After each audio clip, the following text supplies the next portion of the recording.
शराब नीति पर विचार करना चाहिए। सम्राट जी बने हुए 2-4-5 दिन हुआ ही है, समीक्षा करेंगे, देखेंगे, सोच करके निर्णय लेंगे। बिहार का एक ऐसा कानून जिसके लागू होने के पहले दिन से उसका विरोध किया जा रहा है और अब नई सरकार बनने के बाद बिहार के मुख्यमंत्री सम्राट चौधरी को चुने जाने के बाद लोग लगातार सम्राट चौधरी से मुलाकात कर रहे हैं और इस कानून पर समीक्षा करने की राय दे रहे हैं। हम बात कर रहे हैं शराबबंदी कानून की।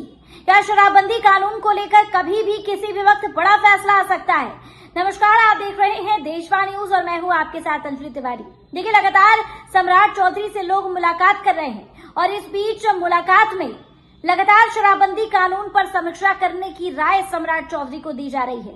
तो क्या सम्राट चौधरी शराबबंदी कानून पर समीक्षा कर रहे हैं? क्या बिहार में शराबबंदी कानून को लेकर बड़ा फैसला किसी भी वक्त आ सकता है? आप बता दें कि जीतन राम मांझी ने भी अपनी सलाह दे दी है। उन्होंने बड़ा बयान दिया है। शराबबंदी कानून पर उन्होंने सम्राट चौधरी को कुछ करने के लिए कहा है।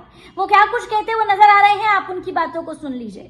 जैसे आज सम्राट जी बने हुए 2-4-5 दिन हुआ ही है, ये लोग आपस में विचार करेंगे, कोई भी बात आते आते कैसे उसको करेंगे, समीक्षा करेंगे, देखेंगे, लाभ हानि के बारे में सोचेंगे, सोच करके निर्णय लेंगे।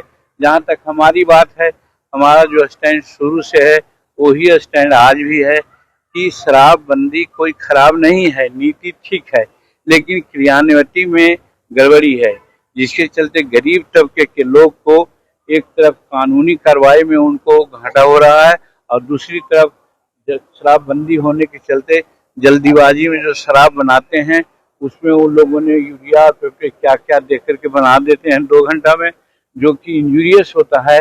और यही कारण है कि गरीब तबके के लोग जो शराब पीते हैं वो 50 और 60 वर्ष में मर रहे हैं। तो गरीब को दोनों भांति घाटा है, इसलिए समीक्षा करना चाहिए और समीक्षा कर करके शराब नीति पर विचार करना चाहिए और उसका इम्प्लीमेंटेशन जो गलत हो रहा है उसको ठीक करना चाहिए।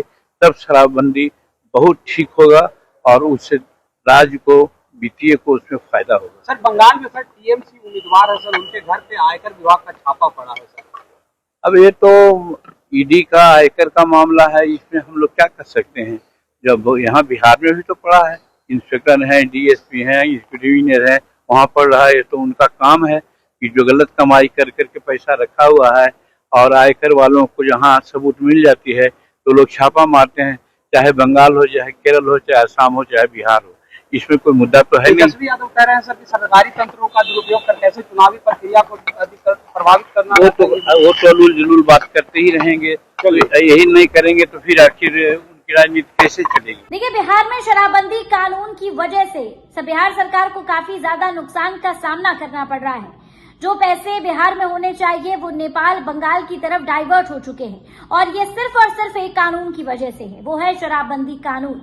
और लगातार नई सरकार बनने के बाद, बिहार के नए मुख्यमंत्री चुने जाने के बाद सम्राट चौधरी से लोग मुलाकात कर रहे हैं। आरएलएम के विधायक ने भी मुलाकात की थी और उन्होंने कहा था कि शराबबंदी कानून पर समीक्षा करिए, शराबबंदी कानून खोलिए, लेकिन कुछ रूल्स और रेगुलेशंस के साथ, जैसे कि गुजरात में है। देखिए, लगातार जिस बात की मांगे की जा रही है, मंत्री जो है, विधायक जो है, सांसद जो है, वो लगातार इस बात की मांग कर रहे हैं शराबबंदी कानून पर बड़ा फैसला आना चाहिए। तो क्या सम्राट चौधरी शराबबंदी कानून पर कुछ समीक्षा कर रहे हैं? क्या कुछ बड़ा फैसला आने वाला है? क्या शराबबंदी बिहार में खुल जाएगी? क्या यहाँ पर शराब मिलने लग जाएगी? क्या लोगों को छुप छुप कर पुलिस वालों से शराब पीने की आवश्यकता नहीं पड़ेगी? तमाम तरीके के प्रश्न है और इनका जवाब सिर्फ और सिर्फ बिहार के मुख्यमंत्री अब सम्राट चौधरी ही दे सकते हैं। लेकिन जो लोग कर सकते हैं, जो मंत्री कर सकते हैं, वो लोग अपना काम कर रहे हैं, जहां पर वो लोग सम्राट चौधरी के सामने अपना पक्ष रख रहे हैं। वो लोग इस बात को कह रहे हैं कि बिहार सरकार को काफी ज्यादा नुकसान हो रहा है, तो उनको शराबबंदी कानून पर सोचना, विचारना चाहिए और कुछ रूल्स और रेगुलेशंस के साथ शराबबंदी कानून को खत्म करने चाहिए। देखना दिलचस्प होगा सम्राट चौधरी लोगों की बात मानते हैं या फिर नीतीश कुमार के ही रास्ते पर चलते हैं। फिलहाल इस खबर पर आपकी क्या कुछ राय है, हमें कमेंट के माध्यम से जरूर साझा करें और ऐसी ही तमाम खबरों के लिए हमारे साथ बने रहिए देशवाणी न्यूज पर। इसके साथ ही हमारे चैनल को सब्सक्राइब कर लीजिए, बेल आइकन दबा लीजिए कि सारी नोटिफिकेशन सबसे पहले आप तक पहुंचे। धन्यवाद।